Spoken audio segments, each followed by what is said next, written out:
பீக்கங்காய் பறிச்சுட்டு போய் சட்னி செய்ய போகிறோம், வாங்க பார்க்கலாம்.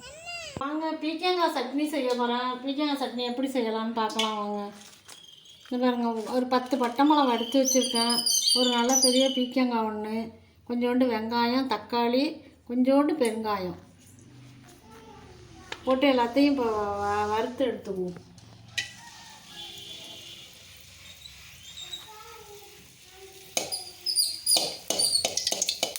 எல்லாத்தையும் நல்லா வதக்கி எடுத்துக்கணும். பீக்கங்காயை நல்லா வதக்கிக்கணும். சொல்ல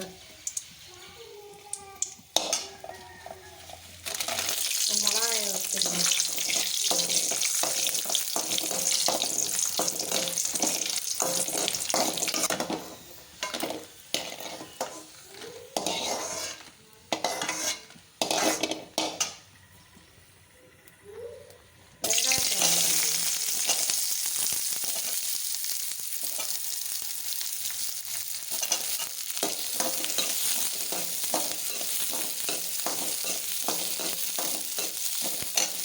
அதோடைய பீக்கங்காயும் போட்டு வதக்கிடுவோம்.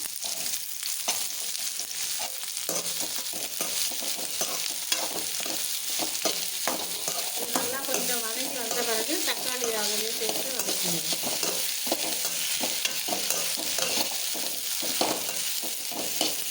இது நல்லா வதங்கி வந்துட்டு இப்போ தக்காளியும் போட்டு அதோடய வதக்கிடுவோம்.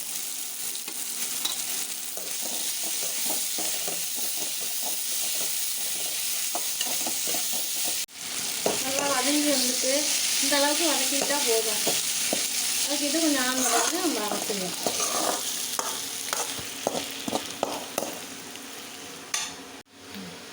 புளி இது மாதிரி ஒரு கொட்டை அளவுக்கு புளி போட்டுக்குவோம். புளி போட்டுட்டு தேவையான அளவு உப்பு போட்டு அரைச்சிடுவோம். அரைச்சிட்டு வந்துட்டேன். நம்ம சட்னியை தாளிச்சுக்குவோம்.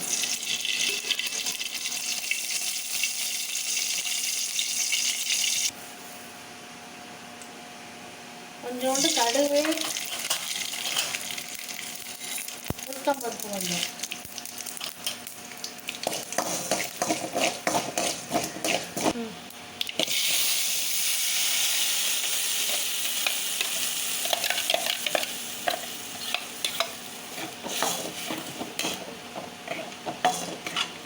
அவ்வளோதான். பீக்கங்காய் சட்னி ரெடி ஆகிட்டு.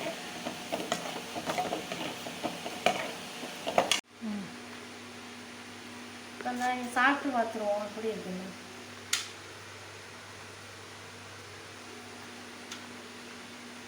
இந்த சூடான இட்லிக்கு இந்த சட்னிக்கு செம்ம டேஸ்ட்டாக இருக்குது. நீங்களும் செஞ்சு பாருங்கள். செஞ்சு பார்த்துட்டு எப்படி இருந்ததுன்னு கமெண்டில் சொல்லுங்கள். அடுத்த வீடியோவில் பார்ப்போம். பாய்.